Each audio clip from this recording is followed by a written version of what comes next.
can listen to the podcast, which I do recommend you do. Please subscribe to Opera Now podcast or Opera Now? Did you just pitch your other podcast? Are you trying to cross-pollinate? Please subscribe this is what happens when George leaves. Oliver thinks he can get away with anything. On the Dallas Opera Network, you're listening to Opera Box Score. Let's get ready to rumble! Wherever you are, however you're listening, it's Opera Box Score. I'm your host, Weston Williams, joined on America's talk radio show about opera by Oliver Camacho and Matt Cummings. All right, this week it's Valentine's Day season, and our panel of hunks will let you know what operatic love music you should be listening to get into that romantic mood. But don't worry, we're not talking about Tristan and Isolde. Oliver told me not to. Our hunks are going to dig in a little deeper to curate the perfect soundtrack for however you plan to spend the night. Plus, in the 2-minute drill, the union drama at the Met continues, and a different kind of drama unfolds at Opera Australia with Nicole Kidman? But first, Oliver, did you watch the Super Bowl? Now be honest. I actually watched the first half with much excitement. I thought it was a really fun game, and I saw where it was going, and I gave up after the first half. I think Patrick Mahomes is so my type of guy, and I didn't want to see him demoralized. And there's something about about Tom Brady that is so infuriating. I know this is not an original thought at all, but just to see something like that win so much at life, I'm tired of the winning. So that's why Ashlee Hardgrave isn't here tonight. She's in the prescribed 14-day mourning period after Tom Brady succeeds at anything. But she did leave some notes for us, which was very helpful because I, full disclosure, did not watch the Super Bowl. And I don't think you did either. Did you, Matt? I couldn't bring myself to watch Tom Brady. Even I feel like it's sort of our job to it's an American zeitgeist cultural community. It's something that everybody does, in some way. So you have to be connected to it and at least understand what's happening, But you can get recaps and you can listen to podcasts about what happened or watch the news, I guess. But you can read Ashlee's notes, which she provided so generously for Ashlee us. says, the one time I decide to take a vacation and they tell me the house has Wi-Fi, I've passed along these Super Bowl highs and lows, and I'll see you all next week, she says. She starts off with a high. Amanda Gorman's moving video segment honoring 3 COVID heroes. Ashlee notes that Amanda Gorman, and I definitely agree with this, is a voice of the future and a reminder of the value of supporting arts education. And whereas, on the other hand, a low was Kansas City's defense. These are her words, young and hungry.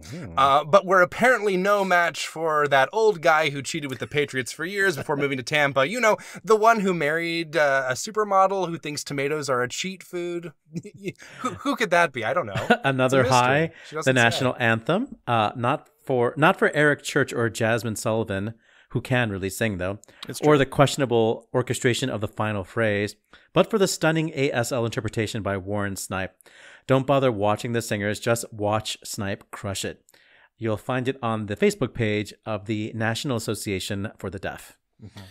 Taking it back to the low lights. Florida Governor Ron DeSantis appearing maskless at the event. Why would you ever want to do anything to cultivate responsible behavior if you're a governor? Oh, my God. I mean, on the other hand, Sarah Thomas did make history as the first female woman to referee a Super Bowl, which is pretty exciting. So that was a high for Ashlee, another low for Ashlee. The rest of the referee squad, who were in the well-lined pocket of Tom Brady and the Bucs offense. Another high was the performance of America the Beautiful, where her performance of the America the Beautiful, where she sings, she shreds on guitar, and a gorgeous mix of heft and delicacy. Delightful. I can't believe I know something about popular culture that you don't know. Well, I was like, who does that stand for? Hillary Rodham? Not to get political. again. Another low from Ashlee is the grouchiness from folks about the weekend's halftime show. Sure, he's not the typical standalone mega hit superstar we usually see, but nothing about this season has been typical, to say the least. His bizarre aesthetic 80s light synth pop hits and the socially distant chorus with the good arrangements and the epic choreography were, Ashlee thinks, an empty apropos shrug at this bizarre moment in history. Another high, the odd feeling of ritual that the Super Bowl even happened. Altered, yes, but even a pandemic couldn't stop it. Whereas you were also reminded of this low, thousands of maskless Tampa fans flooding the streets after their win, not a social distance in sight. Whole city's going to be one big red card for 2 weeks coming up in 2 Minute Drill.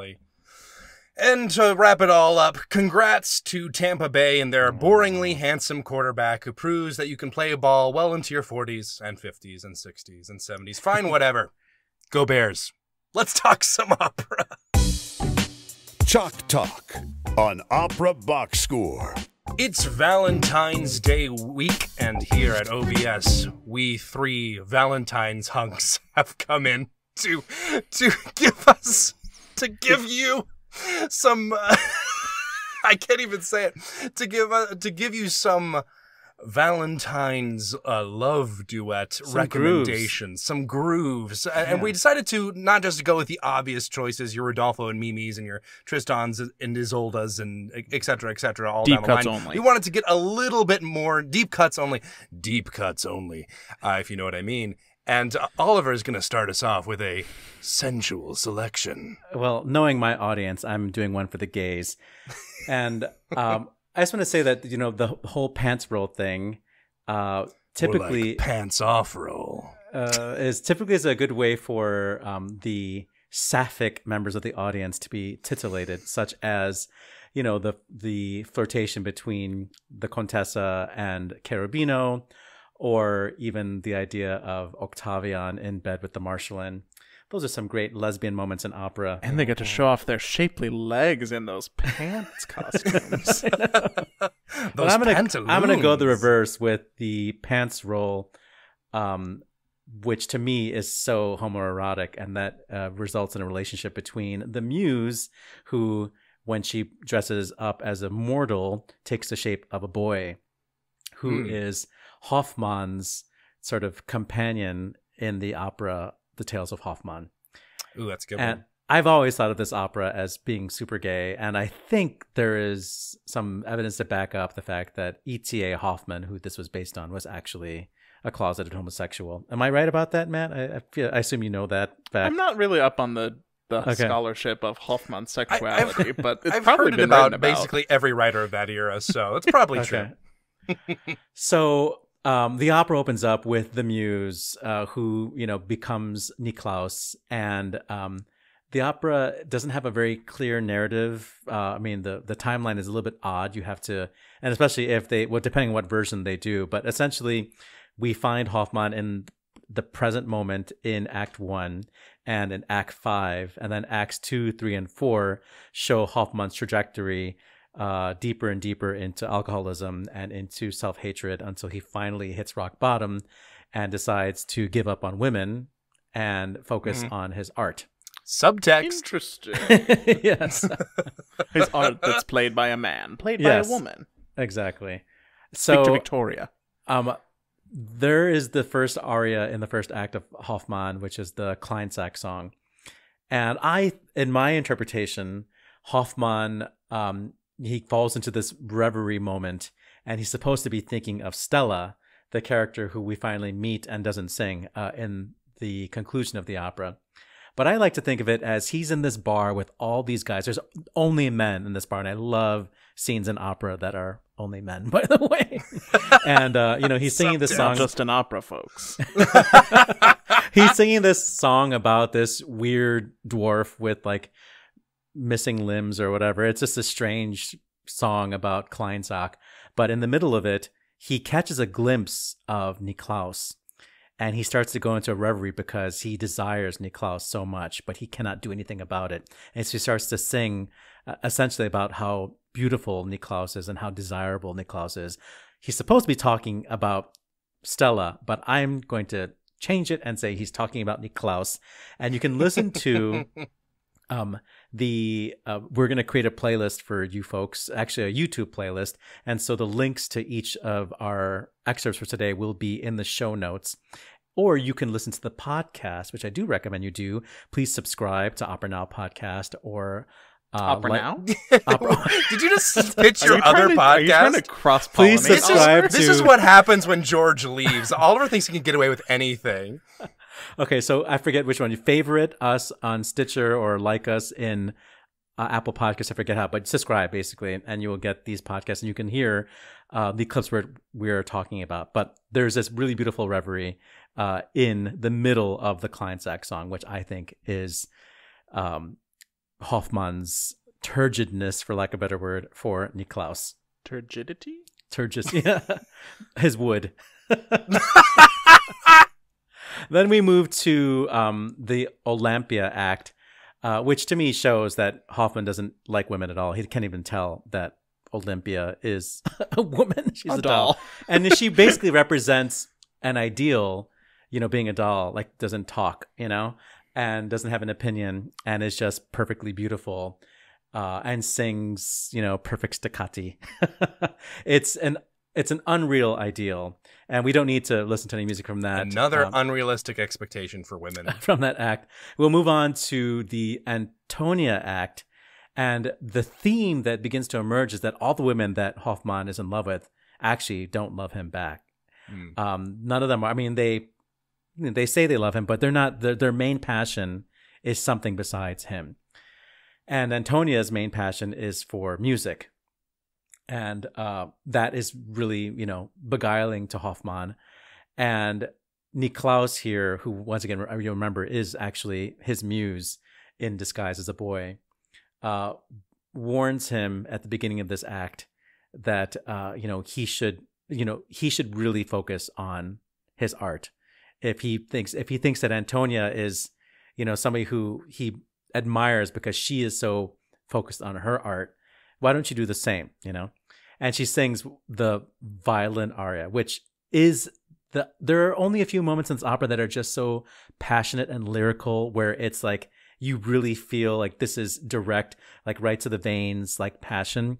It's that moment in the Kleinsack aria, and it's this aria, which is almost like Niklaus's, profession of love to Hoffmann. Even more so than when Antonia sings herself to death. Yeah.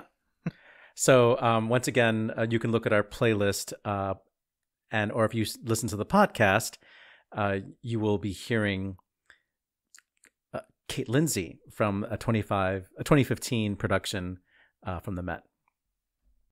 And then we get into the fourth act of the opera, which is the act that takes place in Venice. And at this point, Hoffmann's heart has been broken by Olympia and by Antonia, because both of them died. And that'll do it. Well, one of them was a doll, so was she ever really alive? So true. And now he is chasing after just sex. So at least in the Olympia act, he was chasing after like a physical ideal. And in the second act, he was chasing after a sort of like an artistic ideal, an intellectual ideal. Now he's just after sex. And it's so strange that this act has the most famous duet music in the whole opera, even though there are lots of duets in the show. This duet, the Barcarolle, which we're not going to hear, is the duet that everybody remembers, and it is very sexy. And it is Niklaus and Giulietta singing this duet. So in my fantasy version of this show, Hoffmann is in a three-way or a menage a trois with these two characters, and it's because there's a woman involved. It's his one chance, it's permission to be with another man, because we're, I know it's a family show, folks, but I feel like, you see the Valentine's Day edition, and it's going to get a little spicy. But the absolutely most passionate moment in this whole opera, the moment that is just full of desire, full of testosterone, full of, I'm about to finish right now, is this little short aria. It's not even 2.5 minutes long, Au Dieu de Calivresse. And it may be my favorite Italian aria that's not in Italian. French. Yeah, that's not an Italian opera. Once again, check out our playlist, but we will hear in the podcast Rolando Villazón from a live performance in 2011. Singing possibly the hardest 2 minutes of tenor music ever written. So in the end, Giulietta wants material possessions and abandons Hoffmann. And he's left with Niklaus, who throughout the whole opera has been just a really good friend and compassionate and worried about him like a lover would, like Chasten would Pete, That's Secretary Pete. Secretary Pete. And I love this love story, even though it's not happy, even though it's unrequited. There were probably moments where they spent time together physically. It's not a love that can be shown in public in this time. And the impossibility of it forced our hero to become the great artist that he became. And isn't that the story of the homosexuals? It's true. It's a wonderful story. It's a very, very sad story, but it, really tugs at the heartstrings. But I'm afraid my selection is going to bring us back down to earth a little bit because, when you think about it, isn't Valentine's Day just a fake holiday? It was like invented by Hallmark to sell greeting cards and make you feel bad for being single. So I get that opera is full of romantic moments and like beautiful love duets and love scenes. But for all you cynics out there and all you singles out there, I've got one for you. This is a little opera by Stefan Volpe called Zeus and Ellida. And it's not Tristan and Isolde wearing mustaches. It's not. It's very different in many ways because nothing says I hate corporate holidays like a 1928 Zeitoper. The fusion of styles in this opera is so neat to me because it takes sort of that cynical German cabaret style jazz and like fuses it at its core with 12-tone technique and within the framework of this anti-capitalist critique of Weimar era Germany, and that when you listen to that, you just start looking down your nose at happy couples giving each other heart-shaped boxes of chocolates in no time. And that's, really what we want here if Oliver says I'm not allowed to talk about Tristan and Isolde again, because I've been burned too many times, Oliver. So I'm going to do this. The opera's pretty short, and it exists to satirize, urban culture, especially in Germany. Basically what happens is the Greek god Zeus comes down from Olympus into then modern-day Berlin, and he doesn't get it. Like, he's this big romantic hero of the olden times, and here he is surrounded by advertisements, poor people, just people like, just not being at his level. But soon he sees a portrait of the most beautiful woman he's ever seen on an advertisement, and he's instantly smitten. So who could have caught the eye of this god? Some kind of supernatural beauty, some sort of nymph, some sort of demigod? No, actually, she's the mascot for a soap company. And this was a real soap company that actually existed. The Ellida mascot was an actual thing in Germany at the time. This would be like if Zeus came down to Earth now and became infatuated with Flo from Progressive, which is incidentally a take on this opera I would pay a lot of money to see. But who could blame him? Flo's a delight. But he's confused by the modern world. He confuses the word syphilis with sylphs. He comes across as a bit of a bumbling old man because he doesn't have any of his powers and he's confused. And he comes across a sex worker who kind of looks like Ellida, the Ellida advertisement. And he declares her the love of his life. It's very passionate. And she's like, okay, what are you going to pay me?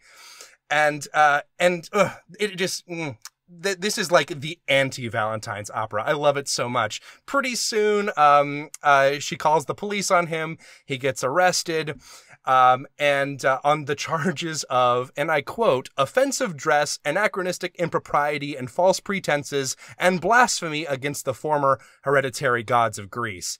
And she sings a lovely little duet with him which is a sort of a take on the blues genre, about how he probably wouldn't have been all that bad in bed after all, but she's got to make money, and she's had this life that's led her here.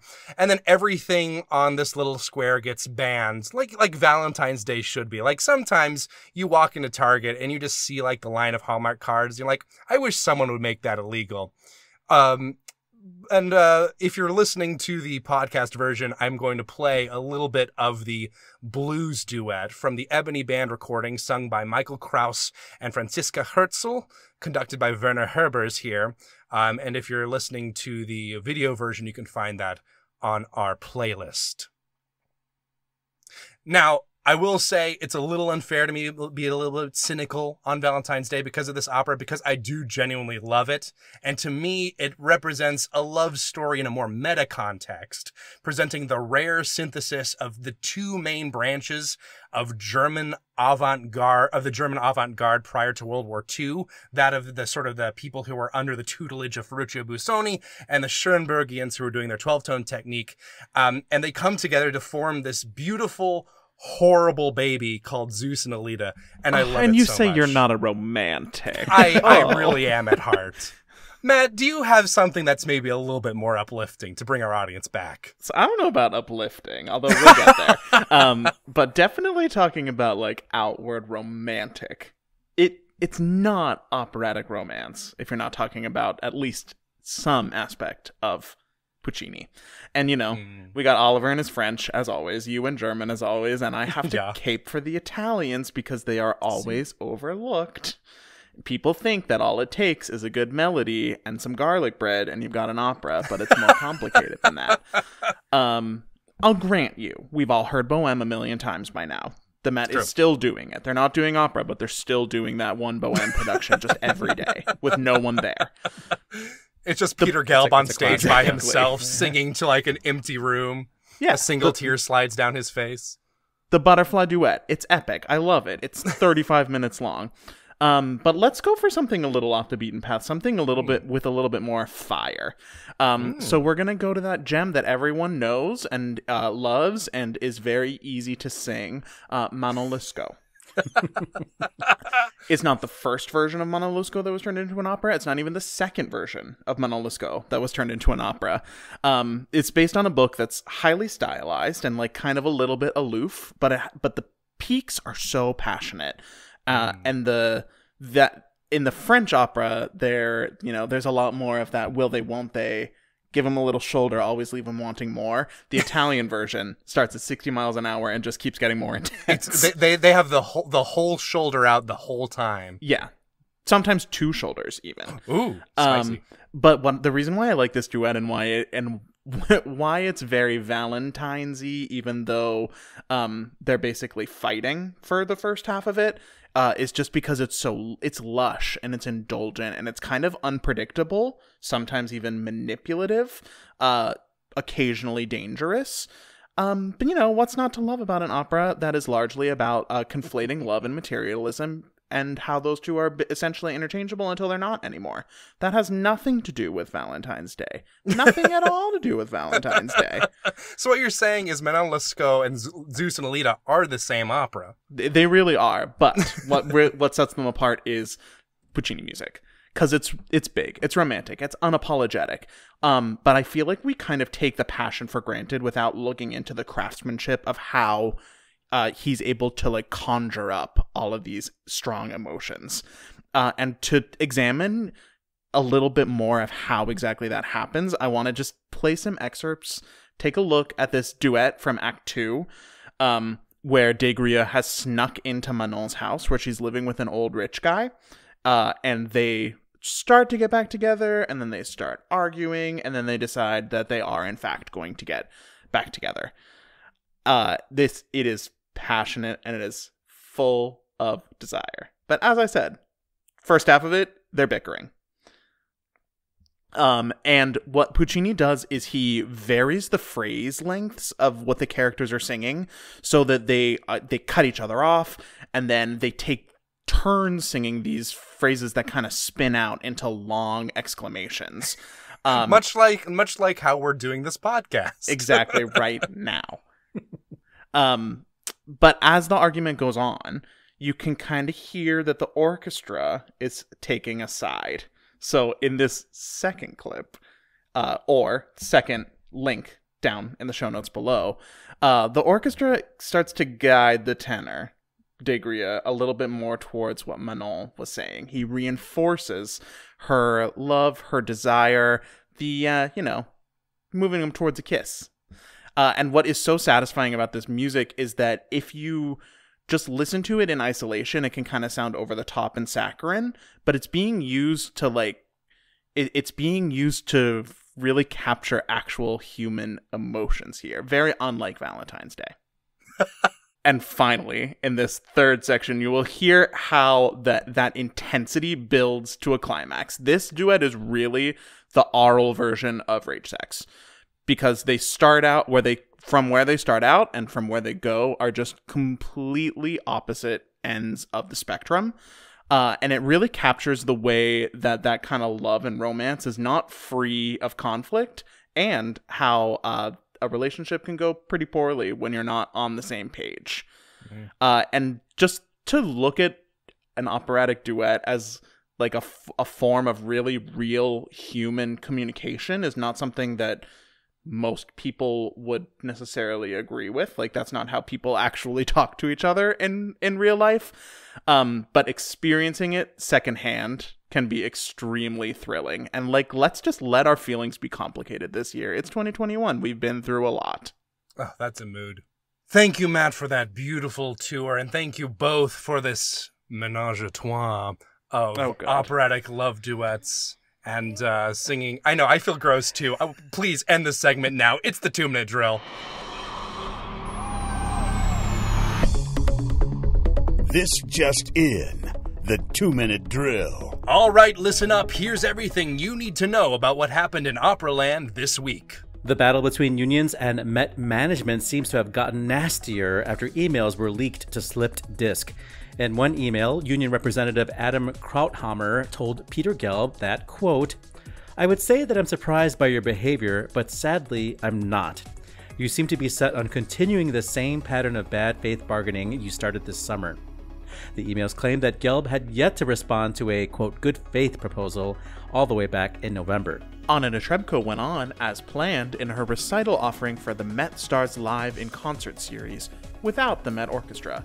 The, quote, reigning diva of the Met was reviewed by our friend of the show, Harry Rose, who wrote, "At the contentious point of confluence between the decay of the Met's management's relationship to its orchestra and chorus, conversations about cultural appropriation in opera, and what it means to safely present a concert during the coronavirus pandemic, the idea of a blithe recital by Anna Netrebko, whose outsized social media presence piquantly challenges at least two of the above themes, seems about as off-key as the diva herself sounded in moments of Saturday's program." Burn.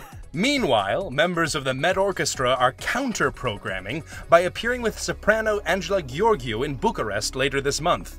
Quote, "A great opera performance does not mean only great singers, but also a great orchestra, a great chorus, and many more great people working for the whole production every day," said Gheorghiu, presumably making direct eye contact with Peter Gelb and Anna Netrebko. Houston Grand Opera has announced the winners of this year's Concert of Arias competition for young singers, with the first prize of $10,000 going to countertenor Kimon W. Murrah. Tenor Eric Taylor and mezzo-soprano Emily Triegel walked away with the second and third place, respectively, and the Ana Maria Martinez Encouragement Award went to Angel Vargas. Thomas Hampson will receive the prestigious Milnes Voice Award from the Voice Experience Foundation in its virtual gala in March. The world-renowned baritone and founder of the Hampsong Foundation will receive the honor from Cheryl Milnes, a legendary American baritone in his own right for you kids who may not recognize the name. Police were reportedly called to Sydney Opera House last month after a man swatted actress Nicole Kidman during a performance of The Merry Widow.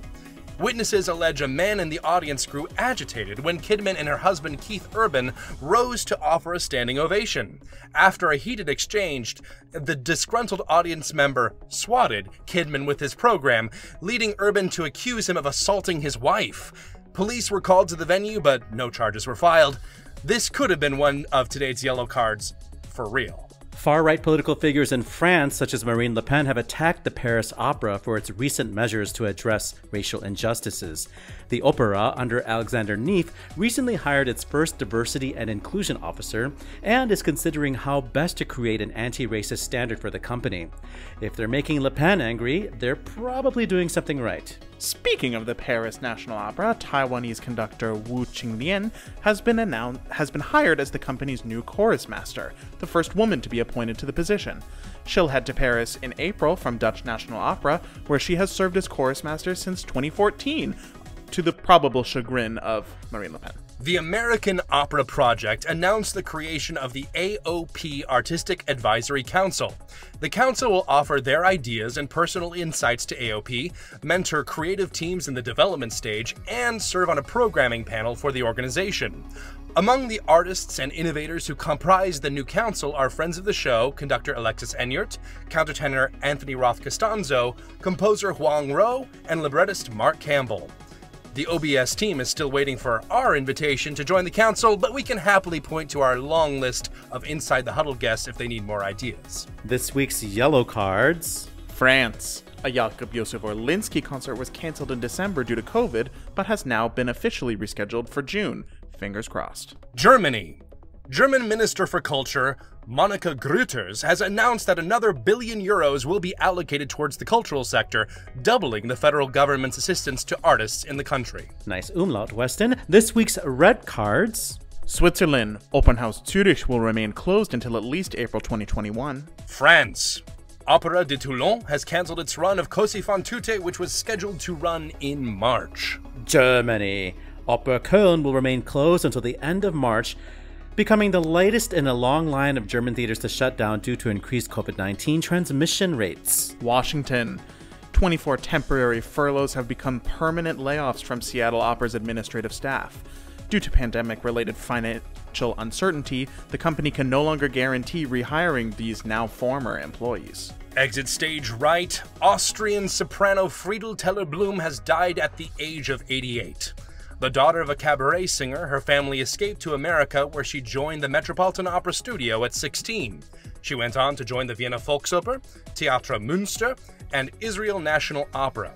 She sang more than 40 roles, including her signature Madama Butterfly and Violetta, and went on to a long teaching career at Tel Aviv's Rubin Academy of Music. American soprano Marcela Real has died of COVID-19. She was 84.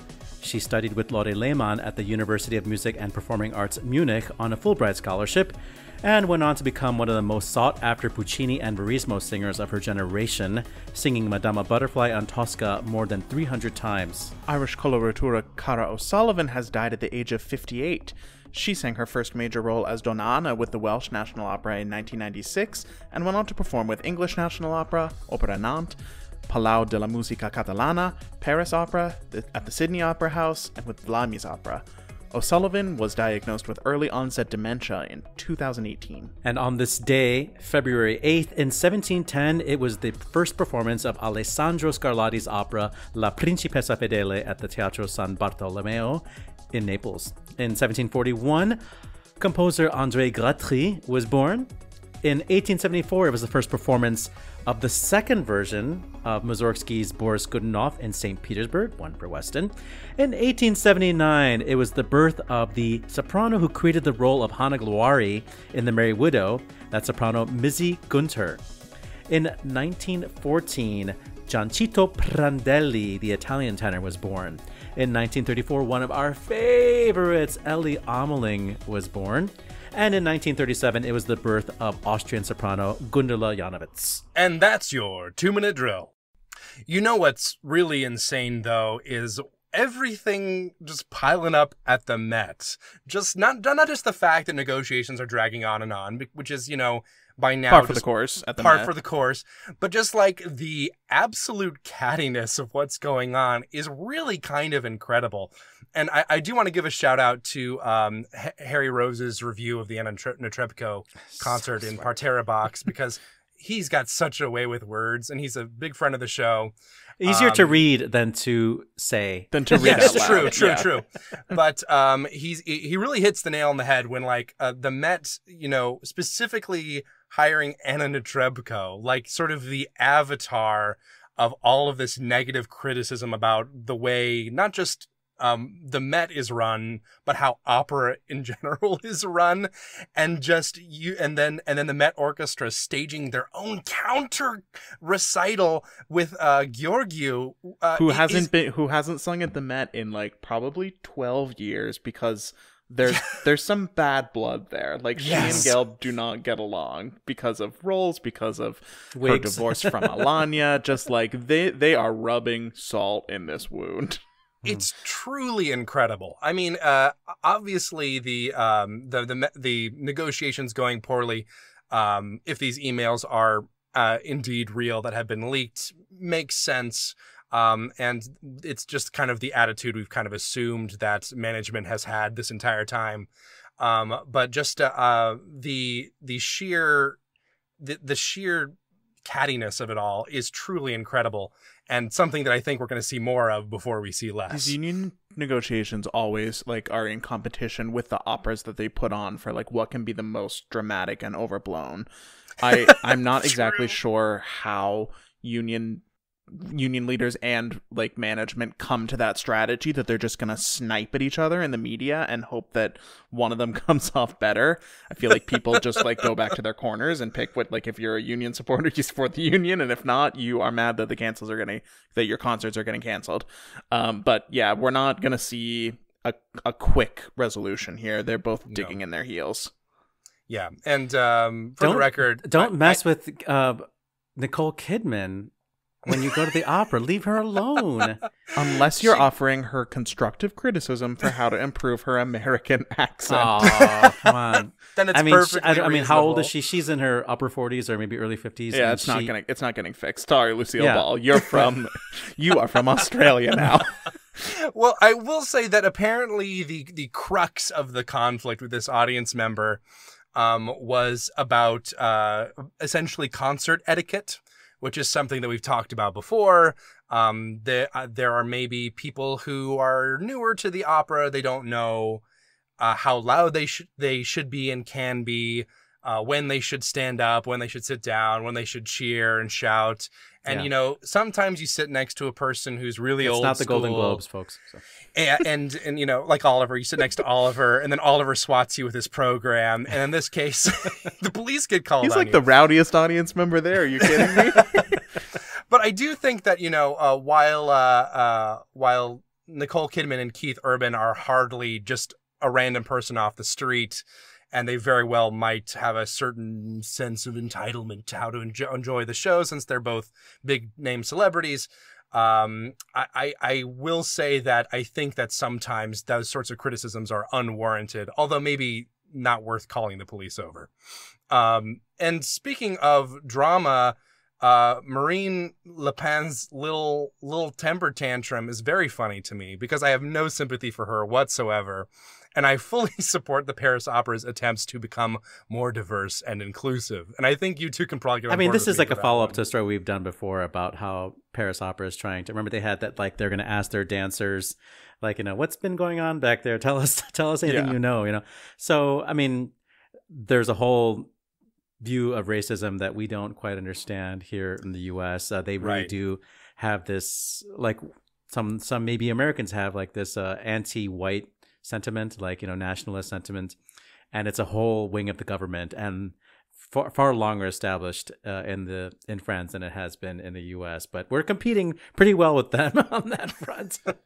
But it does have a lot of echoes to like something like the 1619 Project, where you're just even the act of re-examining things that you may have thought for years that, you know, that weren't really examined very closely in schools. They talk about that just causes rancor with some members of the population, and we don't really have to take their rancor seriously, nor should we.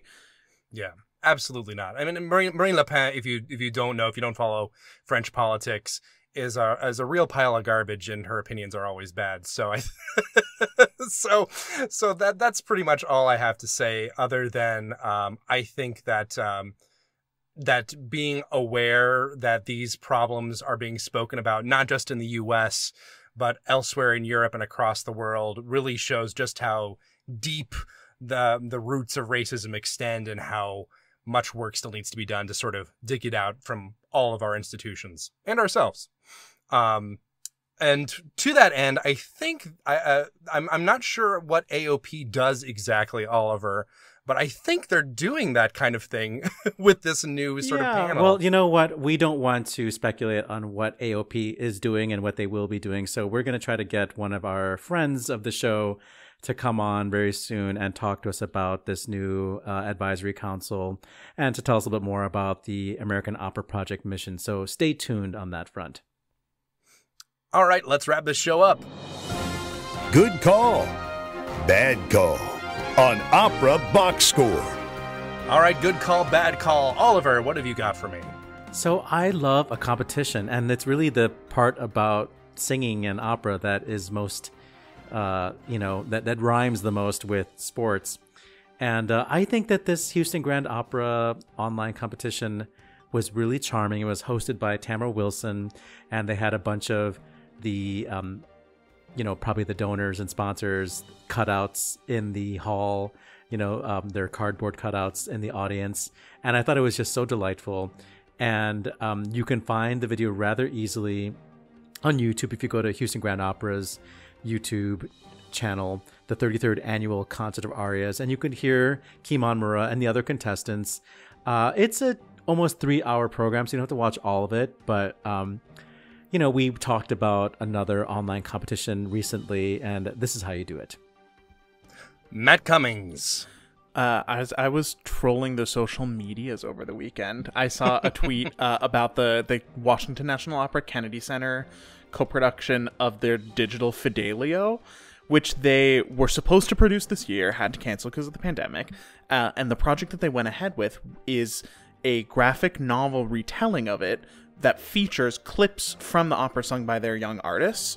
And the graphic novel is told, Fidelio is an opera about, political prisoners and being rescued, but it's one of those stories that becomes a lot more modern and relatable when you work concepts like race into it. So Fidelio and Leonora are Black, Pizarro is still not Black, and it really just adds resonance to a story that I personally had always considered to be kind of stale and questionably worth doing. So I highly recommend checking out this video, and just a good reminder of, how these stories can continue to be relevant in today's society.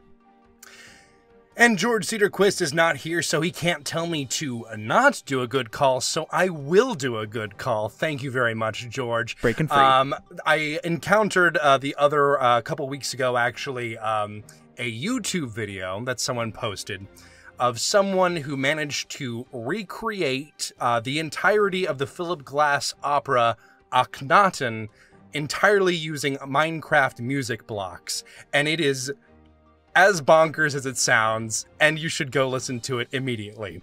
That is it for this week's edition of America's Talk Radio Show about opera. Our announcer is Norm Woodel, who can be found at normwoodel.com. On Facebook, search for Opera Box Score. On Twitter and Instagram, we're at Opera Box Score. Help us deepen the bench of listeners by liking and sharing our social media posts. Email at us at operaboxscore@gmail.com. Subscribe to our podcast on Stitcher or favorite our show on Apple Podcasts. The possibilities are endless. The views and opinions expressed on Opera Box Score are solely those of the show's creative team. Any rebroadcast, reproduction, or other use of the accounts of this show without the express written consent of Opera Box Score is strictly forbidden, unless you bribe me. You can DM me for my Venmo, and don't tell George. Don't tell George. Our creative consultant is Oliver Camacho. Our audio and video editor is this guy. For our co-host, Matt Cummings, I am Weston Williams, asking you to continue the conversation about opera as you pawn off your least favorite type of chocolate in the box to your Valentine. We're back with an all-new show next week with some relief from this sausage fest. Plus, you'll get more opera headlines, more hot takes, and more Australian Open. Join us then.